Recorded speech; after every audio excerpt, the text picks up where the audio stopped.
આસ્થા જ્યારે અન્નદાન સાથે જોડાય, સેવા જ્યાં સાધના બની જાય અને ભક્તિ જ્યાં પ્રસાદના રૂપમાં પ્રસરે, ત્યારે સર્જાય છે દિવ્યતાનો અદ્ભુત અનુભવ. અમદાવાદના જગન્નાથ મંદિરમાં નેત્રોત્સવ વિધિ આજે છે અને તેમાં ભજન, ભક્તિ અને ભોજનનો ભવ્ય સંગમ જોવા મળી રહ્યો છે. નેત્રોત્સવના પાવન અવસરે અમદાવાદના જગન્નાથ મંદિરમાં ભવ્ય મહાભંડારાનું આયોજન કરવામાં આવ્યું છે. વહેલી સવારથી જ મંદિરમાં ભક્તોનો જમાવડો જામ્યો છે કે જ્યાં ભજન, કીર્તન અને જય જગન્નાથના ગુંજતા નાદ વચ્ચે સમગ્ર પરિસર ભક્તિમય બની ગયું. આ મહાભંડારામાં 1000થી વધુ સાધુ સંતો પ્રસાદ ગ્રહણ કરશે, જ્યારે 25000થી વધુ ભક્તો માટે વિશેષ મહાપ્રસાદની વ્યવસ્થા કરવામાં આવી છે. રસોડામાં સેંકડો સેવકો સતત સેવા આપી રહ્યા છે કે જ્યાં પરંપરાગત રીતે માલપુઆ અને દૂધ પાકની વિશેષ તૈયારી કરાઈ છે. તો સાથે જ પૂરી, શાક, ભજીયા, કઢી અને ભાત સહિતનો મહાપ્રસાદ તૈયાર કરી ભક્તોને પ્રેમપૂર્વક પીરસવામાં આવશે. આ નિમિત્તે પૂર્વ નાયબ મુખ્યપ્રધાન નીતિન પટેલે પણ વિશેષ પૂજા કરી. મંદિર ટ્રસ્ટ દ્વારા ભોજન વ્યવસ્થા, બેઠક વ્યવસ્થા અને ભક્તોની અવરજવર માટે વિશેષ આયોજન કરાયું છે.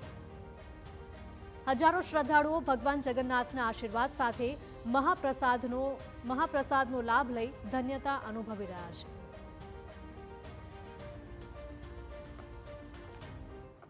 ભગવાન જગન્નાથજીના દર્શન માટે ભક્ત આવે અને તેને માલપુઆ અને દૂધપાકનો પ્રસાદ ન મળે તે કઈ રીતે ચાલે, અને એટલા માટે જ્યારે 15 દિવસ સુધી મંદિર પરિસરમાં ભગવાનના દર્શન ન થયા, ત્યારે માલપુઆ અને દૂધપાકનો પ્રસાદ સાથે ભગવાનના પણ દર્શન થાય, આ જ પ્રકારના ભાવ સાથે ભંડારાનું આયોજન મંદિર પ્રશાસન દ્વારા કરવામાં આવે છે અને આવનાર તમામ ભક્તને સરળતાથી પ્રસાદ મળી રહે તે પ્રકારની વ્યવસ્થા કરવામાં આવતી હોય છે.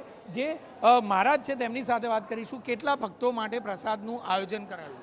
આજે આપણે ભગવાન જગન્નાથ પરત આવવા માટે એમને 15થી 20,000 માણસ ભક્તોનો પ્રસાદ બનાવવામાં એ અમે બધા છે ને કાલ સવારથી અમારા 200થી 250 માણસનો સ્ટાફ અહીંયા લાગેલો છે.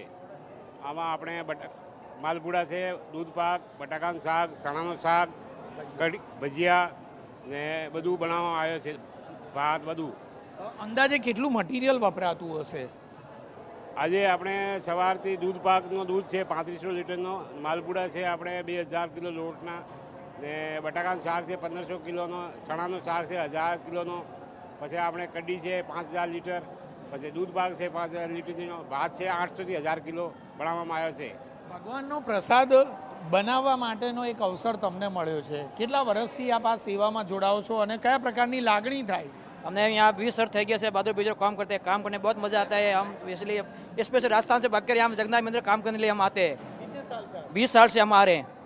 20 વર્ષથી ભગવાનનો પ્રસાદ બનાવવા માટે આ તમામ મહારાજો દિવસ રાત એક કરતા હોય છે અને તમામ ભક્ત પ્રસાદ લઈને જ મંદિર પરિસરની બહાર જાય તે પ્રકારનો ભાવ આજના દિવસે આ તમામ રસોઈયાઓનો રહેતો હોય છે. અને એટલા માટે માલપુઆ એટલે કે કાળી રોટી અને સફેદ દાળનું જે મહત્વ છે તે પ્રસાદ લીધા વિના એક પણ ભક્ત મંદિર પરિસરની બહાર જતા નથી.